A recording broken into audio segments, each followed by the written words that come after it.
Olá, pessoal, bem-vindo de volta a nossos encontros de leitura do Diálogo Lises do Platão, onde a gente está vendo aí como é que o Platão está tentando retratar o modo como pode ser entendida aí esse tipo de relação humana que a gente chama de filia, né, de amizade, que o grego entendia de uma maneira um tanto mais ampla e mais complexa, né? A gente tem visto essa complexidade em todo o diálogo. E no encontro passado a gente falou um pouquinho sobre duas concepções, da maneira como o Sócrates vai trabalhar, duas concepções de aproximação, de certo tipo de intencionalidade na aproximação, uma que refere-se a algo que nos seja semelhante àquela outra pessoa, e depois ele foi ver, analisar a tese daquilo que é dessemelhante, ou daquilo que temos, em certa medida, como diferente em relação àquela pessoa. E como é que a gente pode entender, se é possível entender, a questão da amizade em relação a essas duas condições. O que são mais interessantes dessas duas condições são que se apresentam como teses, por assim dizer, da sabedoria poética.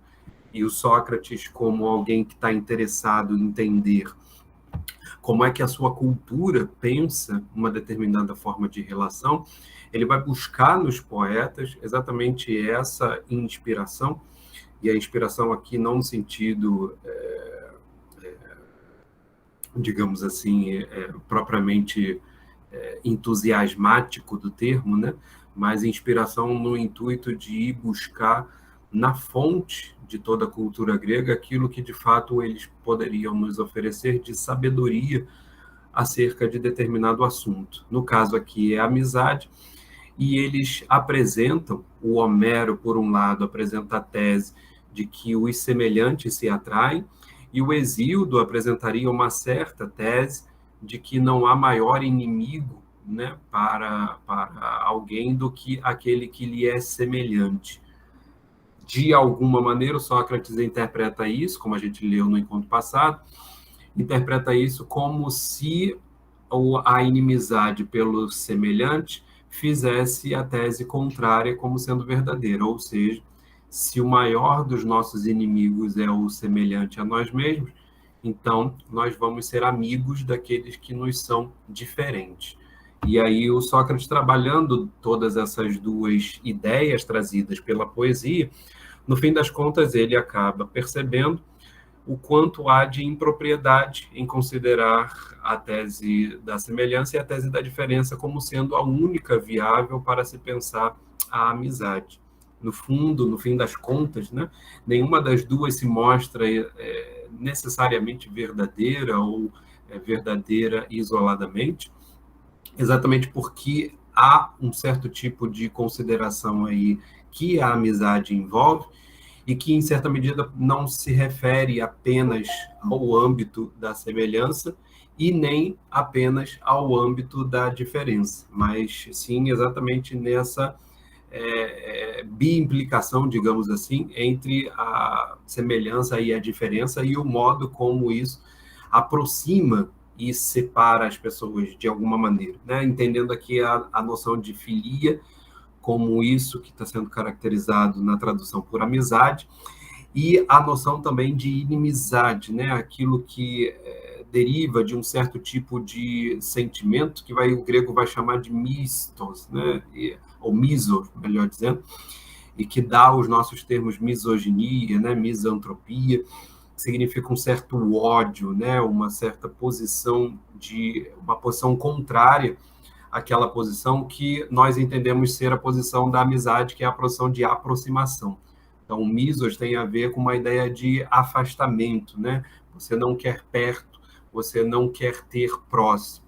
De certa maneira, seria o sentimento oposto ao sentimento que pervade aí, por assim dizer, a filia, tá?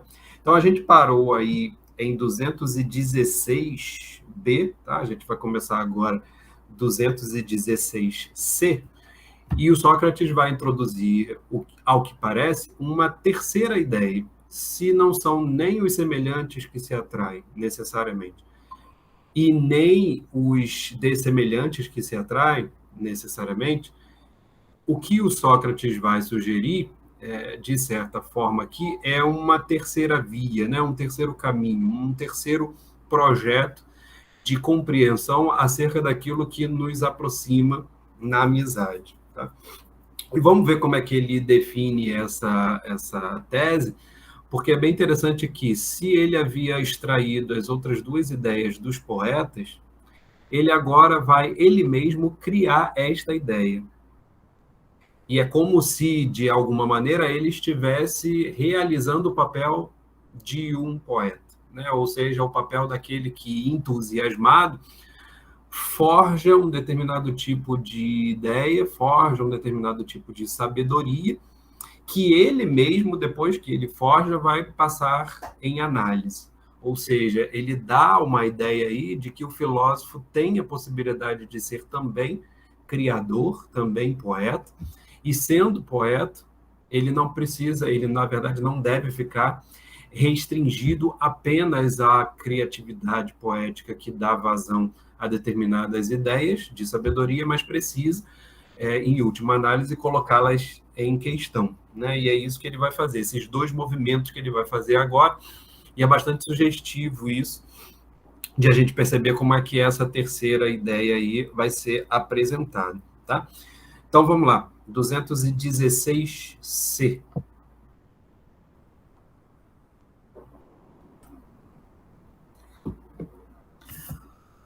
Ele, então, começa assim: consideremos agora o seguinte: não se terá ocultado mais ainda de nós a amizade, por não se passarem as coisas desse modo, vindo, em verdade, a ser amigo do bom, o que não é nem bom nem mal?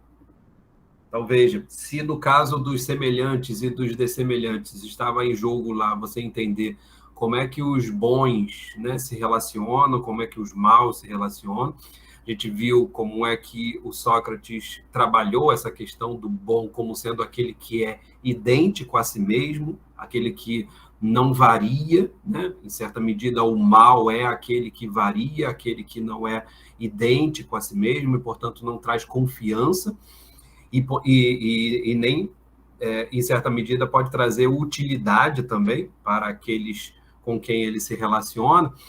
Então, o mal aqui não está sendo visto necessariamente como um mal moral, né, ou um bom moral, mas o bom em termos daquilo que permanece o mesmo, e o mal aquilo que não permanece. Tá? Nessas relações, a gente viu que o bom não pode necessariamente ser amigo do bom, né? Aquela tese dos semelhantes, porque eles se bastam, eles já são suficientes para si mesmos, né? Mas também o bom não pode ser amigo do mal, porque o mal não gera a confiança necessária, né? E o mal não pode ser amigo de ninguém. E, no fim das contas, ele vai retomar essa tese hoje também no trecho que a gente vai ler, tá? Então, dessas relações, se a gente considera duas pessoas se relacionando, no fim das contas, a gente só pode considerar a relação entre uma pessoa boa e outra boa, porque uma pessoa boa e uma má, elas não têm relação, porque o mal não gera constância e, portanto, o bem não se sente movido a se relacionar com ele, e o mal também não se relaciona com ninguém, logo ele não pode também desejar se relacionar nem com o mal e nem com o bom. Logo, a gente só teria, em todas essas análises, né, a possibilidade de ver como é que duas pessoas que são constantes se relacionam. Por isso que ele chama aí essa semelhança, né, da relação entre dois bons, né? Como é que esses dois bons se relacionariam? A gente viu que eles acabam não se relacionando porque eles se bastam, eles não precisam de nada. E aí surge uma ideia que vai voltar aqui agora de novo, que é a ideia da falta. Geralmente é preciso considerar a relação de amizade como uma ideia de ter uma certa recompensa, uma certa utilidade em relação àquilo que nos falta. E por isso que ele vai resgatar a tese de que os dessemelhantes se atrariam, no caso da tese do Hesíodo, que ele vai, por exemplo, ilustrar com relação à medicina, que vai aparecer aqui de novo, tanto a medicina quanto o sábio e o filósofo. Como é que era o exemplo da medicina? Né? O doente precisa do médico, e, portanto, ele é amigo do médico, e nessa amizade, o médico também precisa do doente de alguma maneira, né? Porque a realização da medicina está ali exatamente no cuidado com o doente. Né? Mas isso não quer dizer que ele precise do doente tal como o doente precisa do médico. Né? O precisar não está aí necessariamente nesse âmbito. O foco aqui dessa segunda tese da dessemelhança é de que, no fim das contas, quem precisa é que se posiciona como alguém de interesse em amizade. Né? E aí a gente pode até, com isso, voltar a uma outra daquelas três configurações, né, de relações de amizade, de A em relação a B, de B em relação a A, ou de reciprocidade entre A e B, e que ele está querendo mostrar, no fim das contas, que a partir da questão da falta, você tem exatamente aquela mesma relação que a gente viu, por exemplo, no banquete com relação ao Eros. A relação erótica é uma relação de falta, em que aquele que não tem algo se dirige àquele que tem algo. Tá? Ele está resgatando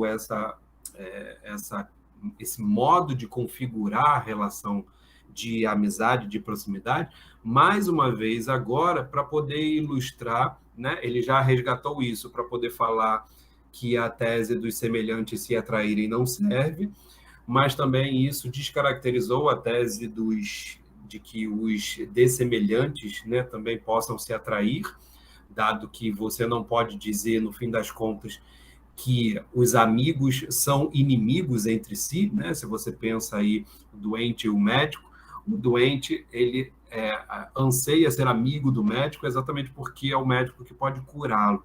Mas eles são diferentes de tal maneira que você poderia dizer que eles são inimigos, né? Por estarem em lados opostos. E aí o Sócrates também ele usa esse tipo de artifício, né, para poder construir um argumento e dizer assim: é claro que você jamais poderia ter amizade entre um médico e um doente. Né? No fim das contas, seria essa a conclusão do argumento dele. Ou seja, não pode nem haver uma relação de amizade entre iguais, entre dois médicos, vamos colocar assim, e nem entre um médico e um doente. Afinal, a relação de amizade se estabelece com quem e em relação a quem. Né?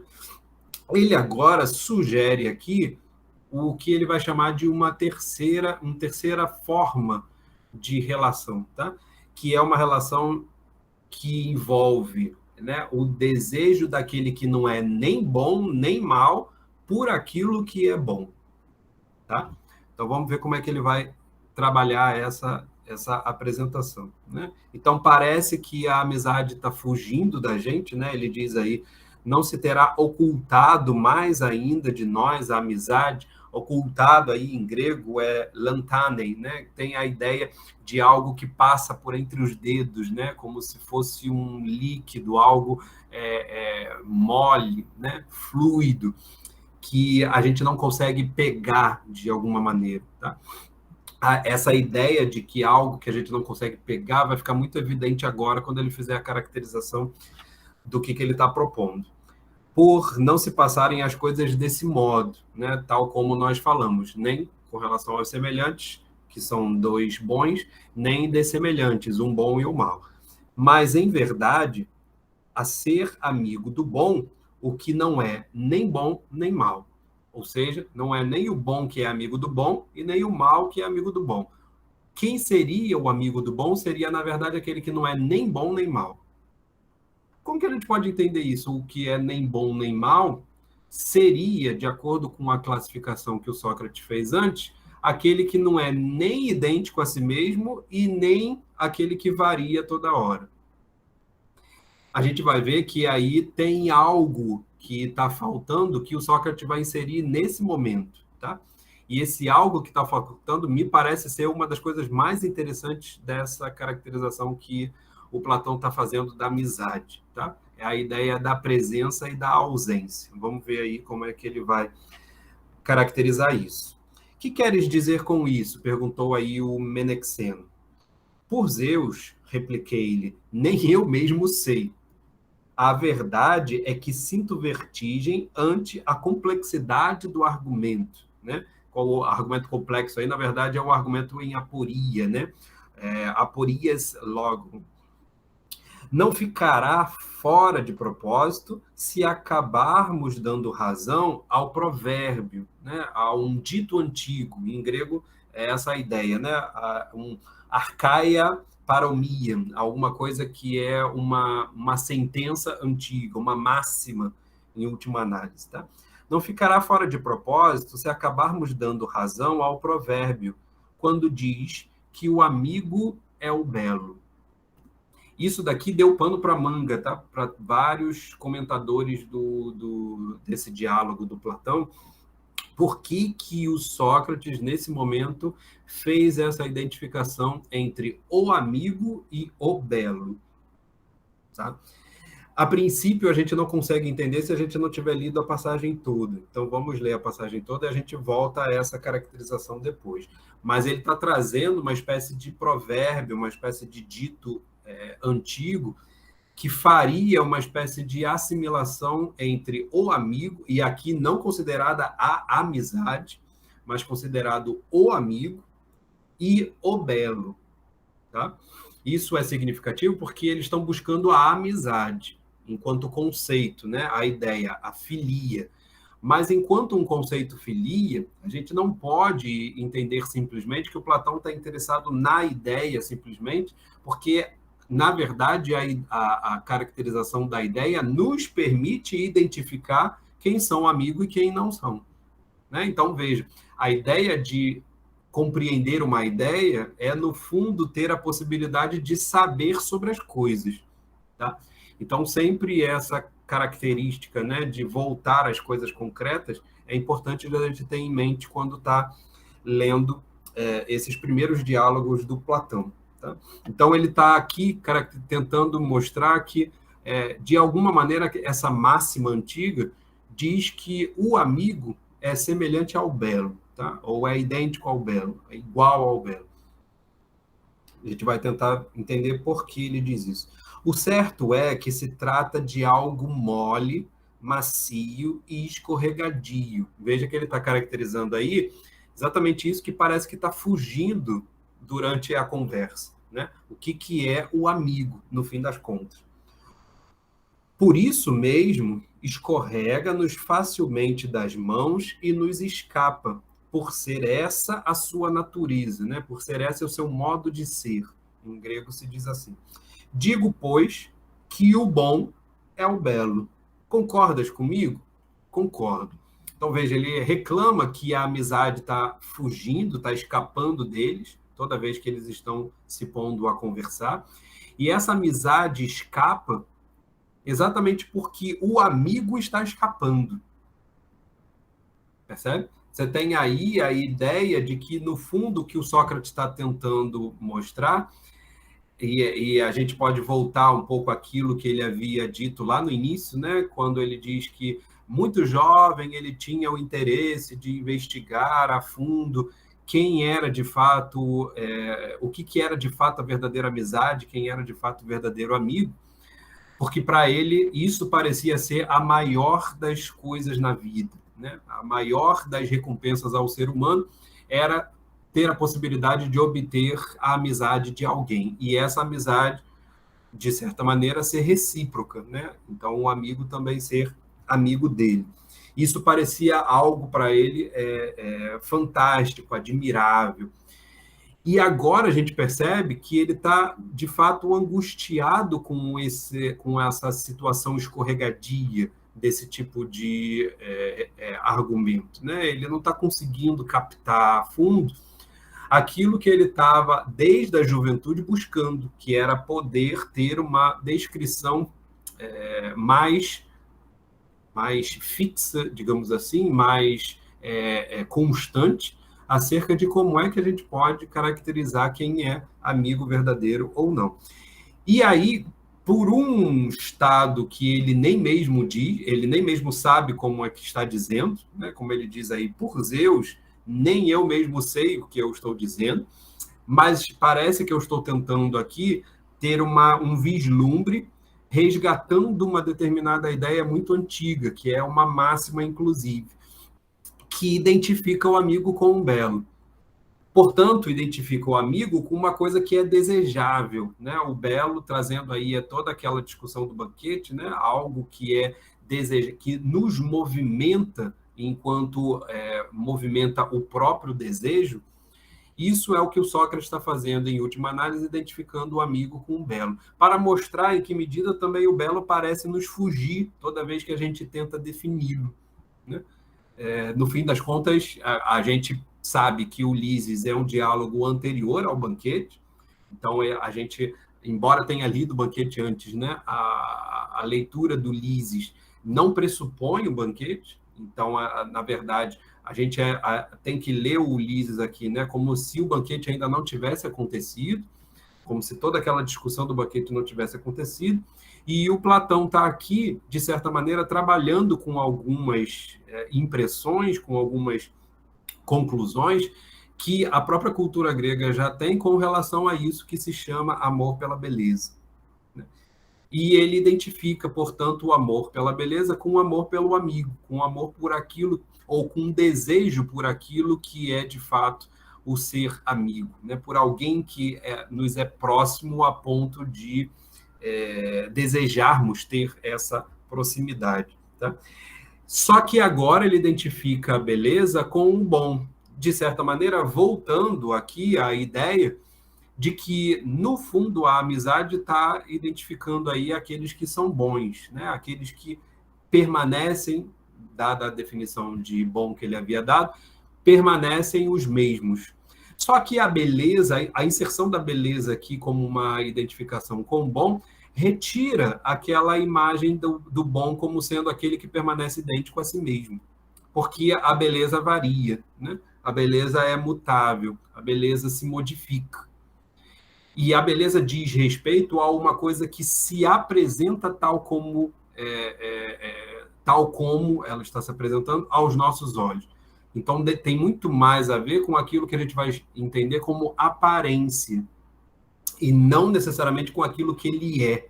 Então, veja, ele tinha relacionado o bom com aquilo que a pessoa é e persiste sendo, que era o modo como ele havia rejeitado aquelas teses anteriores do semelhante e do dessemelhante, mas agora ele identifica o bom com o belo, no sentido daquele que se mostra desejável enquanto aparência. Tá? E isso é bastante significativo para a gente poder entender agora como é que o conceito de bom vai ser retomado nesse momento. Tá?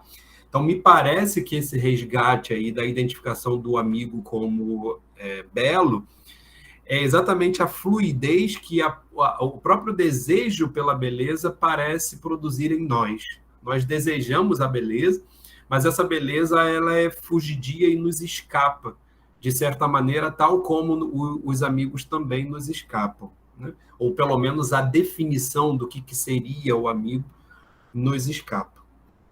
E o Menexeno concorda. Meio adivinhando, olha aí como Sócrates vai se caracterizar, né? Meio adivinhando, direi que o amigo do belo e do bom é o que não é nem bom nem mal. Mais uma vez, voltando aquele vislumbre de uma ideia que ele havia tido. E ele diz que ele tem esse vislumbre como um adivinho, né? Dizendo como se fosse um adivinho. Isso é bem interessante, por quê? Porque essa caracterização dos adivinhos aproxima exatamente o fazer dos adivinhos do fazer dos poetas, né? São aqueles inspirados que aparecem lá no Fedro, como sendo aqueles que os deuses, de alguma maneira, atribuem um certo tipo de loucura, um certo tipo de mania, que permite com que eles definam determinadas mensagens, né? Apresentem determinados logos, determinado discurso, capaz de anunciar uma sabedoria, de anunciar uma verdade. Então, tanto o adivinho quanto o poeta são tipos desse, né? Também o profeta e também o erótico. Vão ser os quatro tipos de inspirados, digamos assim, né? Que o Sócrates apresenta lá no Fedro. Então, o Sócrates se coloca aqui como alguém produzindo um discurso tal como os adivinhos, e, em certa medida, também se fazendo poeta, né? Por ser inspirado. E aí, esse se fazer poeta tem a ver um tanto com aquilo que ele havia trazido do Homero e do Hesíodo para a discussão. Ele mesmo se entusiasma, parece apresentar uma tese de que só quem é amigo do bom é aquele que não é nem bom nem mal, e agora, como filósofo, ele vai ter que analisar essa ideia. Tá? Então, como adivinho, ele traz a ideia, como filósofo, ele agora vai analisá-la. Agora, ouvi por que falei em adivinhar. Né? Então, agora, me ouvindo, eu estou tentando refletir por que eu falei como um adivinho. Sou de parecer que nessas coisas há três gêneros: o bom, o mal e o que não é nem bom nem mal. O que achas disso? Né? Penso, assim mesmo respondeu o Menexeno. Então veja, a maneira dos adivinhos, o Sócrates traz aí algo que, em certa medida, mostra que ele está de acordo consigo mesmo. Ele concorda com essa ideia e, no fundo, ele sempre teve esta ideia, vai dizer, de que as coisas se passam de três maneiras. Existem três formas da gente caracterizar a situação com relação ao bom e o mal. Ou em face daquele que é bom, em face daquele que é mal, e em face daquele que não é nenhuma coisa e nem outra. Tá? A gente poderia aí entender como um intermediário entre o que é bom e o que é mal, mas o Sócrates, na verdade, não indica aqui que seja um intermediário. Tá? Eu, na verdade, trago essa ideia do intermediário com a ressonância do banquete, né? Da gente poder entender, por exemplo, o daimon, que não é nem uma divindade, não é nem um deus, nem um ser humano, né? Ele é alguma coisa que está no meio do caminho entre esses dois. O intermediário, tal como o Eros também, tal como o filósofo. O intermediário, portanto, aqui nesse caso, seria aquele que não é nem bom nem mal. A gente pode perceber aí, talvez, a implicação desse intermediário, mas o Sócrates não diz isso, né? Ele não usa essa terminologia para se referir a isso que é nem bom nem mal. Vamos tentar entender o que então é nem bom nem mal. Nem o bom, ele continua, nem o bom é amigo do bom, nem o mal do mal, como não é também o bom amigo do mal, pois isso não permite o nosso argumento anterior, né? Tudo aquilo que ele já havia definido antes. O bom não é amigo do bom, porque eles são semelhantes, eles se bastam a si mesmos. O mal não é amigo do mal, porque não é amigo de ninguém. E o bom também não é amigo do mal, porque o bom não se sente interessado pelo mal para estabelecer essa amizade, visto que o mal é exatamente aquele inconstante, né? Que não se identifica com aquilo que o bom tem e é.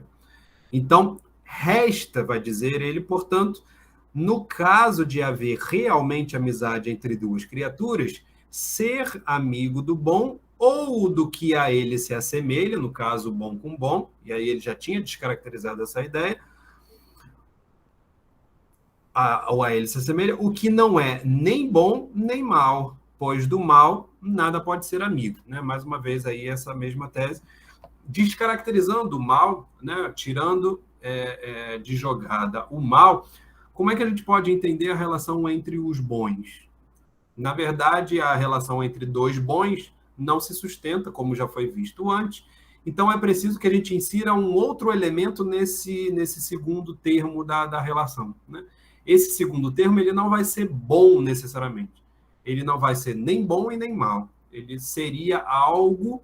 A gente pode tentar inserir um termo aí para poder identificar esse que não é nem bom nem mal. Ele seria indiferente. Tá?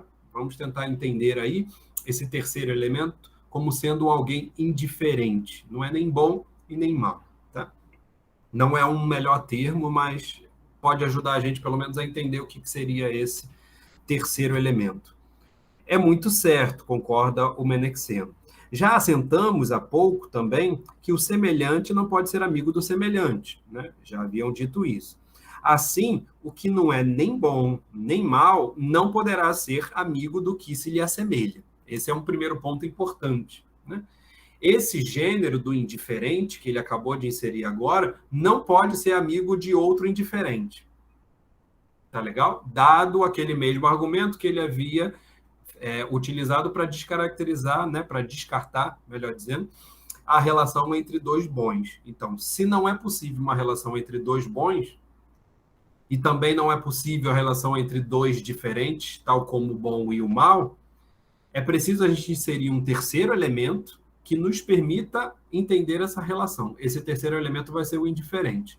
Mas é preciso ter claro que o indiferente não pode ser amigo de outro indiferente.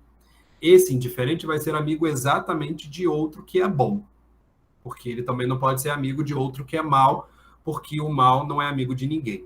Tá legal? Então, dada todas as possibilidades possíveis, né? Todos os intercursos possíveis entre essas duas criaturas, a única que parece restar, a única que parece sobrar, é a relação entre uma pessoa que é boa e uma pessoa que seria indiferente. Tá? Conclui-se, por conseguinte, que só poderá ser amigo do bom o que não for nem bom nem mal. Né? Mais uma vez aí, ratificando essa ideia. Ele vai, então, indicar como é que ele está entendendo isso. O que dissemos até agora, meninos, não nos indicará, porventura, o verdadeiro caminho? Né? Então, ele está bastante confiante nessa ideia. Por exemplo, o corpo em estado de saúde não necessita de médico, nem de ajuda de espécie alguma.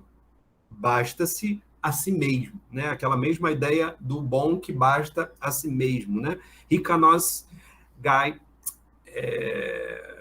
errem, né? Ele tem aquilo que lhe basta, né? Em última análise seria isso numa tradução literal. Assim, a pessoa sã não é amiga do médico, tá? Precisamente por causa da saúde, não é verdade? Sim, de nenhum. Mas quem está doente necessita dele por causa da doença. Então veja que o Sócrates volta com esse exemplo da medicina e volta à ideia de que nessa relação entre os amigos existe um certo tipo de utilidade, existe um certo tipo de caracterização daquilo que é mais para um ou para outro é necessário, digamos assim, né? Estabelece-se como um necessário. E eu preciso de alguma coisa que o outro tem, então por isso eu me aproximo, eu faço o movimento da amizade. Tá? Como não, vai dizer o Menexeno. Ora, a doença é um mal e a medicina algo útil e bom. É isso. Mas o corpo, considerado como corpo, não é nem bom nem mal. É certo, diz o Menexeno. Obrigado, portanto, será o corpo, obrigado aí a nankatsetai, né? Aquele verbo que tem a ver exatamente com a ideia do que é necessário, necessariamente, portanto, o corpo será o corpo por causa da doença, desejoso de ser amigo do médico e da medicina, em última análise.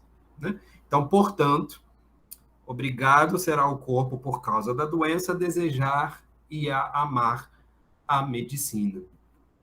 Parece que sim. Veja, com o estabelecimento do exemplo do médico, a gente tem uma ideia do que seria esse indiferente. O que é caracterizado aí como indiferente é o corpo. O corpo, em si mesmo, ele pode ter saúde, pode ter doença. Se ele tem saúde, ele não precisa do médico. Se ele tem saúde, ele basta a si mesmo. Vejam que vai ter aí um certo tipo de dificuldade com relação a esse exemplo, tá? Porque, veja, o corpo com saúde, ele basta a si mesmo. Ele seria considerado, no tipo de raciocínio do Sócrates, como bom.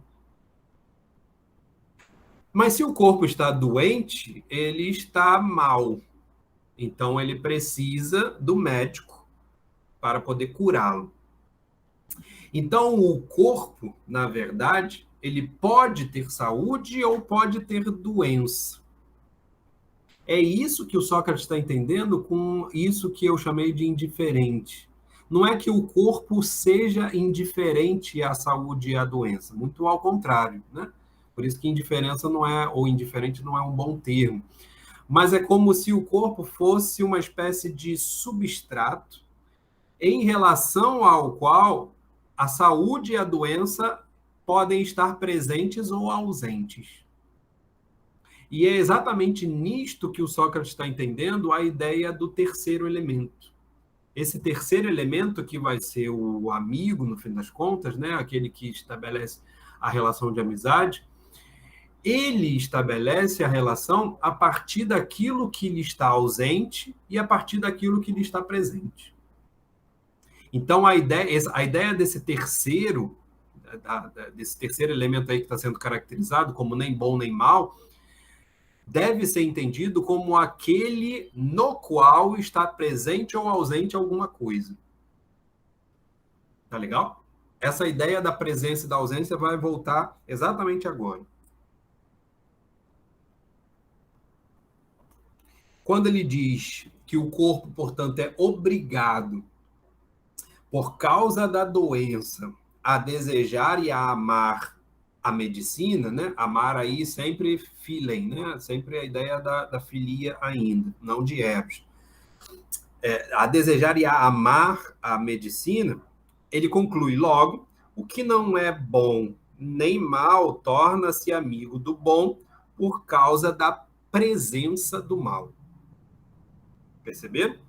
Presença aí, parousin, e esse parousin, né? E o paros, que é o substantivo, paron, vai aparecer aí na sequência do argumento para poder mostrar em que medida esse terceiro que o Sócrates está tentando entender, tá tentando demonstrar para a gente, é o lugar onde alguma coisa está presente ou está ausente. Porque, veja, o corpo, ou ele está com saúde ou ele está com doença. Ou a saúde está presente ou a doença está presente. Não é possível que a saúde e a doença estejam presentes ao mesmo tempo. Percebe?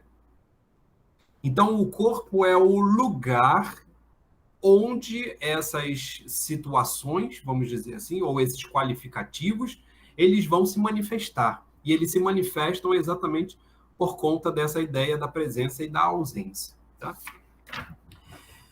É o que parece, confirma aí o Menexeno. Mas é evidente que isso se dá antes de corromper-se sob a influência do mal, que se lhe adere, pois se já se tivesse tornado de todo mal, não desejaria o bem nem o amaria. Já vimos que não é possível ao mal ser amigo do bem. Então veja, ao corpo que está com a presença do mal, né? Ou seja, o mal aderiu ao corpo, isso que o Carlos Alberto Nunes vai traduzir aí por aderir, é exatamente esse verbo aí que tem a ver com presença, né? Ou estar presente. Então, a doença estar presente no corpo, está aderida ao corpo, e talvez a ideia de aderência é boa, né? Porque aquilo que está aderido não significa que pertença ao corpo. Está como que, de certa maneira, colado ao corpo naquele momento, mas pode ser retirado. Então, tanto a saúde quanto a doença podem ser aderidas ao corpo, ou seja, podem estar presentes ao corpo. E quando uma está presente, a outra não está, ou seja, a outra está ausente. Mas ele diz, isso acontece de o doente desejar o médico e, portanto, de a doença estar presente no corpo de tal modo que ele se movimenta em direção ao médico, como uma presença e não como um corpo sendo mal completamente. Isso quer dizer que um corpo que fosse completamente doente, e, portanto, a gente pode entender aí um corpo morto, ele não se movimenta para buscar a saúde, para buscar o médico. exatamente porque ele já está morto, né? Não haveria, portanto, essa relação necessária a ser estabelecida entre ele e o médico, dado que ele já ficou completamente mal, né? Então, veja, pensar esse terceiro elemento é pensar a presença ou do bom ou do mal nele enquanto uma presença e não enquanto uma totalidade. O bom e o mal não está naquele corpo totalmente, está sempre enquanto uma presença, tá? Essa ideia é interessante porque presença e ausência vai ser exatamente o modo como Sócrates vai caracterizar esse terceiro tipo de elemento na relação, tá? Ficou claro isso para vocês, gente? Tranquilo?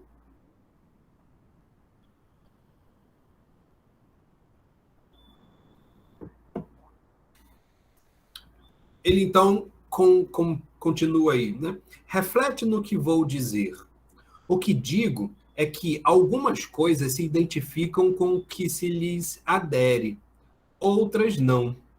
Por exemplo, se alguém friccionar alguma coisa com corante, este lhe ficará aderido perfeitamente. Então, ele vai dar um exemplo aí para poder caracterizar para a gente o que significa a presença. Tá? E uma presença, detalhe, que tem a ver agora com a aparência, tá? Para poder fazer aquele resgate da ideia do belo, né? Como um bom por aparência. Ora bem, a coisa friccionada ficará sendo idêntica, segundo a cor, à substância com que foi friccionada? Não compreendo, disse o Manexeno. É o seguinte, então Sócrates vai explicar.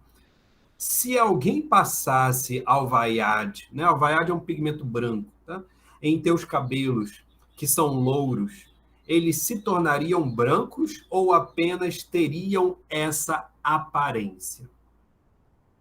Teriam apenas a aparência, respondeu. Ou seja, eles mostrariam-se assim. Tá legal? Compreenderam aí o que o Sócrates está trazendo como um exemplo para a gente poder ilustrar essa questão da presença e da ausência? Isso que o Carlos Alberto Nunes está traduzindo por aderência e que o grego diz presença, está sendo entendida exatamente como a aparência de alguma coisa.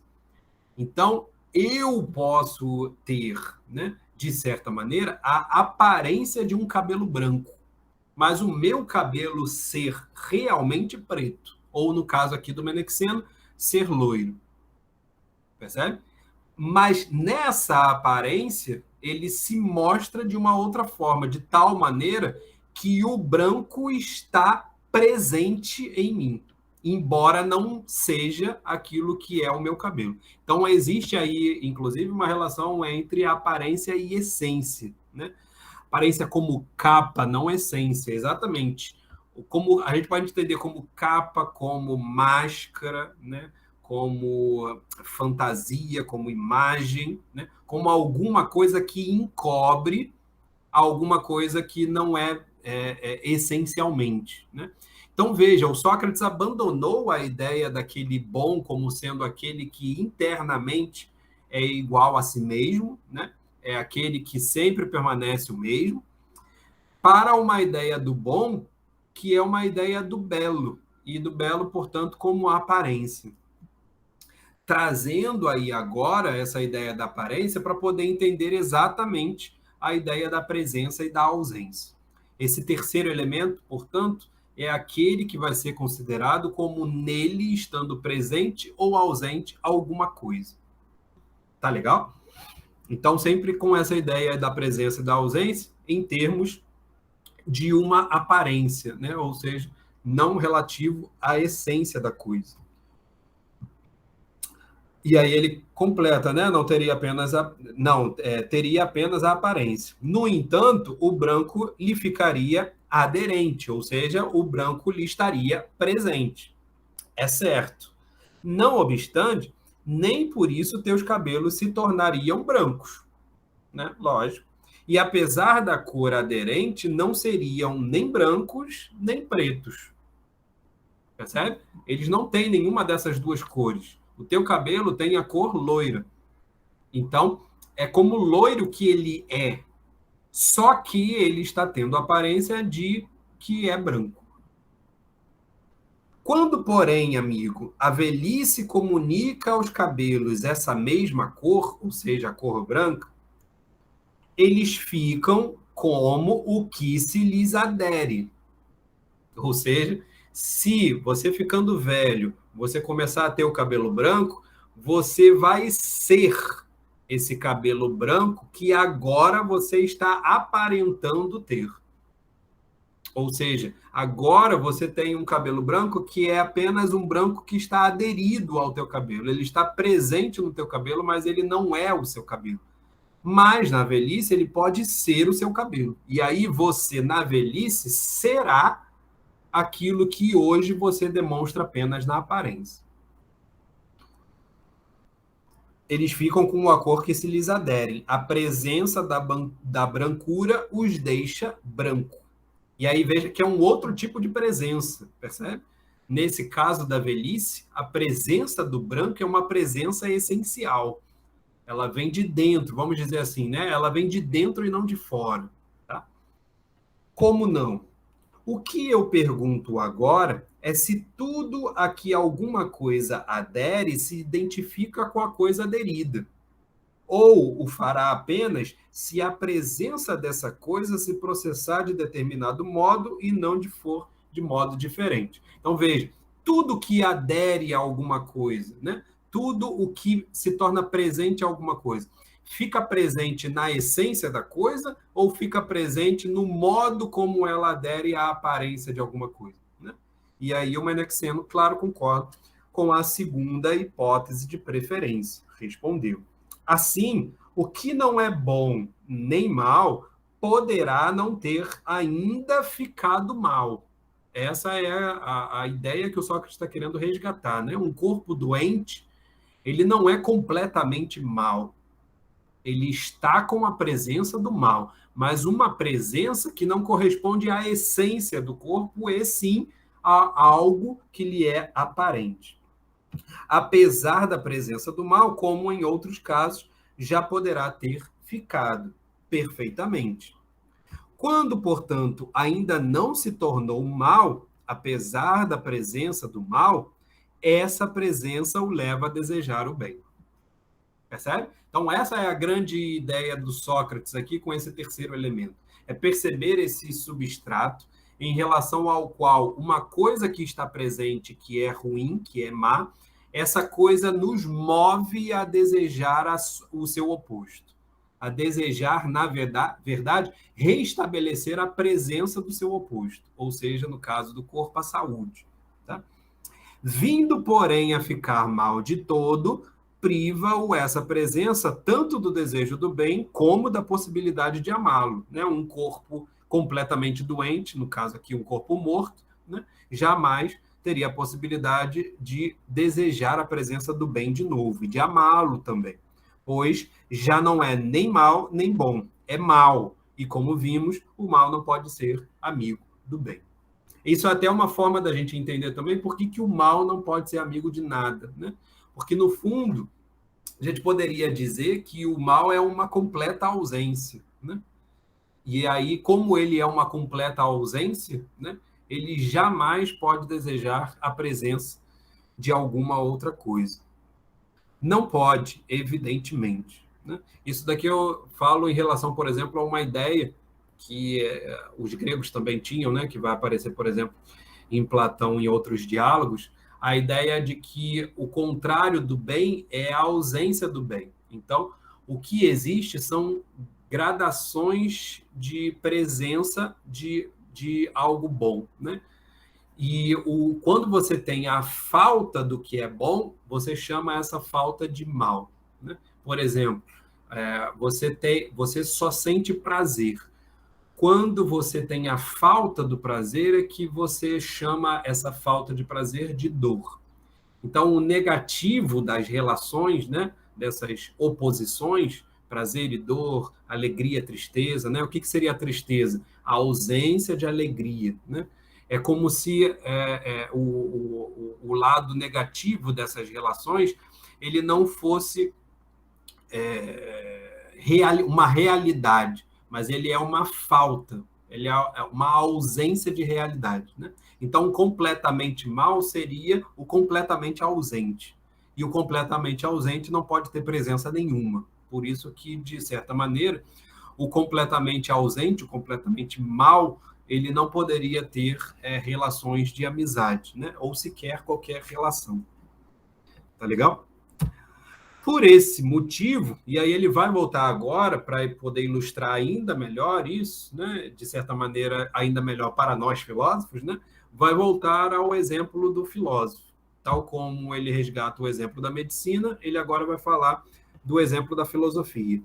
Por esse motivo, dizemos que os que já são sábios não são amigos da sabedoria, né? Os sábios não são filósofos. Quer se trate de deuses, quer de homens, como também não o são os ignorantes, que seriam esses que seriam completamente maus.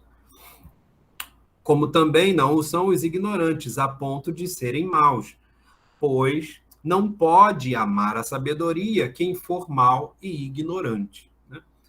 O ignorante, aqui nesse caso, portanto, se a gente pensa na ausência, o ignorante, o filósofo é aquele que não possui a sabedoria, mas ele também não é completamente desprovido da sabedoria. Ele tem alguma presença da sabedoria, percebe? Ele tem alguma gradação da sabedoria. E ele deseja sempre mais dessa sabedoria. Então, o filósofo, na verdade, é alguém que tem alguma presença da sabedoria, e por ter essa presença, ele vai em busca de ter mais. Percebe? O sábio seria aquele que tem a completude da sabedoria. Portanto, ele estaria pleno da presença da sabedoria.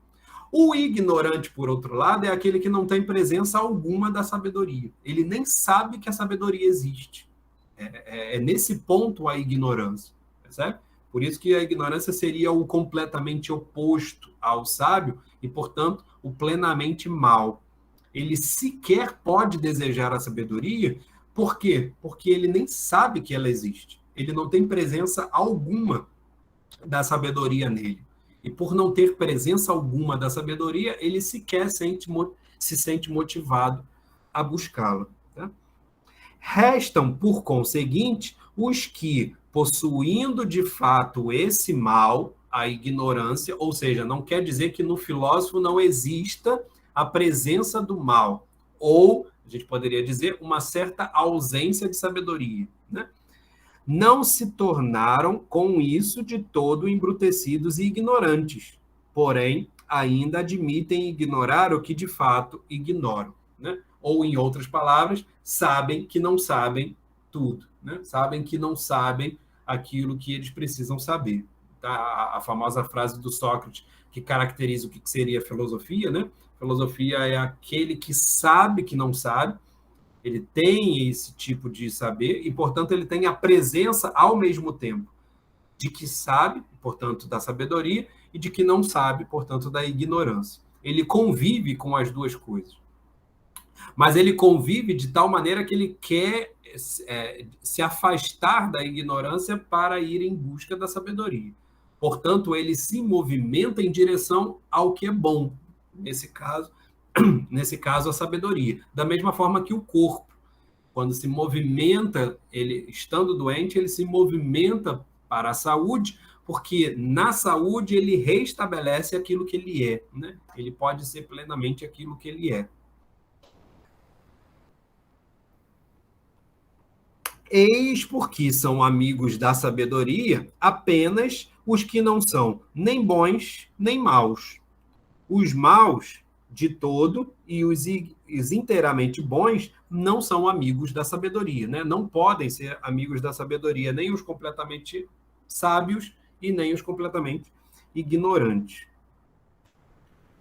Já reconhecemos antes, em nossas considerações, que o contrário não é amigo do contrário, nem o semelhante do dessemelhante. Ou não estás lembrado, né? Mais uma vez, Sócrates resgata aqueles dois argumentos, e agora ele contextualiza isso para o exemplo do filósofo, né? Então, tal como no exemplo da medicina, no exemplo da filosofia, a gente percebe que nem os semelhantes se atraem e também nem os dessemelhantes se atraem. Na verdade, quem se atrai é aquele que não é nem bom nem mal, ele se atrai por aquele que é bom, ou por aquilo que é bom.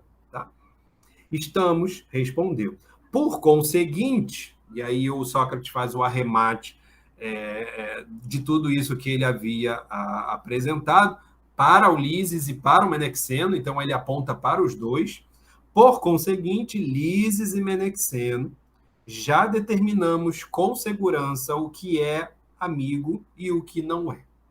Veja que com esse tipo de argumento, ele acredita ter conseguido apreender, captar aquilo que estava fugindo entre os dedos dele, né? Que era exatamente a caracterização do amigo e da amizade.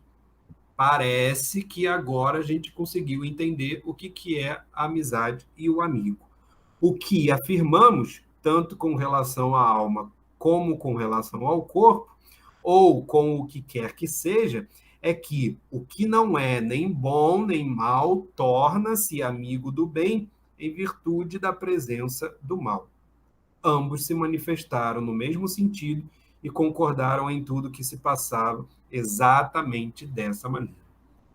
Veja que nesse finalzinho ali, a gente já pode parar por aqui, né, com essa ideia de como é que o Sócrates, nesse momento, consegue uma espécie de plenitude de acordo entre os três ali envolvidos. Né?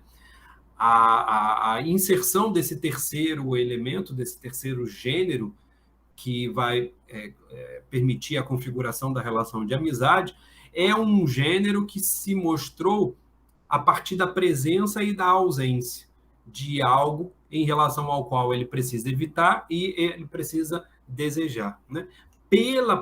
O grande foco aqui, que é dado nessa definição final, é algo que ele vai retomar para, de certa maneira, problematizar essa conclusão que ele tira.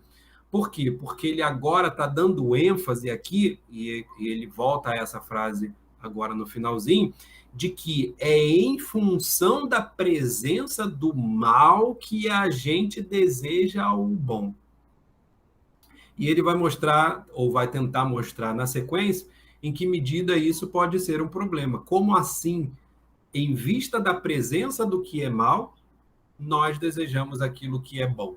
Não haveria uma espécie de contradição aí envolvida nessa caracterização do terceiro gênero? Né? Será possível dizer que os amigos são aqueles que, pela presença daquilo que lhes falta, eles se movimentam em busca daquilo que é faltante no outro? Né? Como é que ele pode ter certeza de que esse outro vai suprir, né, também essa falta que lhe cabe? Né?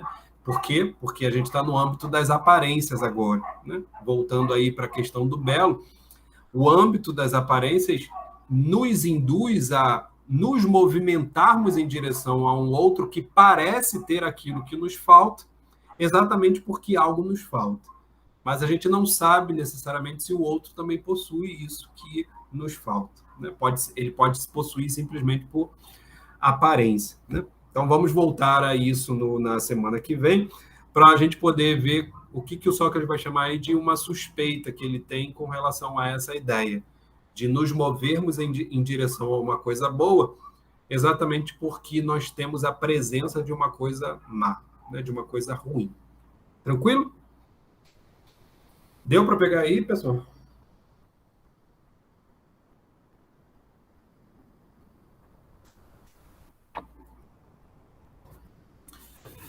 Foi? Então, podemos parar por aqui, 218C. Aí a gente volta semana que vem para ver como é que o Sócrates vai voltar a trabalhar um pouco essa questão da presença e da ausência. Né? De fato, é a parte mais interessante do diálogo, né? Essa ideia da presença e da ausência, e como é que a amizade está envolvida na questão da presença e da ausência, porque é um link muito interessante com o que com o que vai ser discutido, né? E com o que nós já vimos no banquete, né? Com a relação do belo, da aparência, e do Eros como desejo por aquilo que lhe falta. Ele vai tematizar agora no próximo trecho do diálogo exatamente essa noção da falta, né? E por que essa presença do que é mal eu estou chamando de uma ausência, né? Porque no fim das contas é uma falta. E é exatamente algo muito próximo àquilo que movimenta o Eros também, tá? Então, semana que vem a gente fala um pouquinho mais sobre isso, tá legal? Até lá então, pessoal.